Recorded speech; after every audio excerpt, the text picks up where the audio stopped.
एक सरसब्ज जंगल में एक नन्ही सी चिड़िया रहती थी जिसका नाम चरपी था। वो बहुत छोटी थी मगर उसका दिल बहुत बड़ा था। चरपी एक ऊंचे पुराने दरख्त पर दूसरे परिंदों के साथ रहती थी। एक दिन आसमान पर काले बादल छा गए और तेज हवा चलने लगी। तूफान आ रहा है, कौवे ने आवाज लगाई। सब परिंदे जल्दी से महफूज जगह की तरफ उड़ गए मगर चरपी ने देखा कि एक नन्हा खरगोश दरख्त के नीचे डरा सहमा बैठा है। ओह नहीं, ये तो उड़ भी नहीं सकता, चरपी ने सोचा। बारिश तेज हो गई, बिजली कड़कने लगी और गर्ज चमक से जंगल गूंज उठा। खरगोश रोने लगा। चरपी खुद भी डरी हुई थी लेकिन वो हिम्मत करके नीचे उड़ी और बोली, डरो मत, मेरे साथ आओ।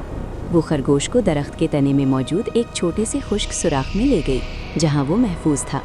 चरपी सारी रात उसके साथ रही। अगली सुबह तूफान खत्म हो चुका था और आसमान पर खूबसूरत कौसे क़ज़ा नजर आ रही थी। जब बाकी परिंदे वापस आए तो हैरान रह गए। चरपी, तुम वाकई बहुत बहादुर हो, उन्होंने कहा। खरगोश ने मुस्कुराकर कहा, मेरी मदद करने का शुक्रिया। इस दिन के बाद सब जान गए कि छोटा होना कमज़ोर होना नहीं होता, असल बहादुरी मेहरबानी। अगर आपको ये कहानी पसंद आई हो तो हमारे चैनल टॉन 2 को सब्सक्राइब करें, वीडियो को लाइक करें और अपने दोस्तों के साथ शेयर करें। मज़ीद दिलचस्प कहानियाँ देखने के लिए बेल आइकन भी दबाएं।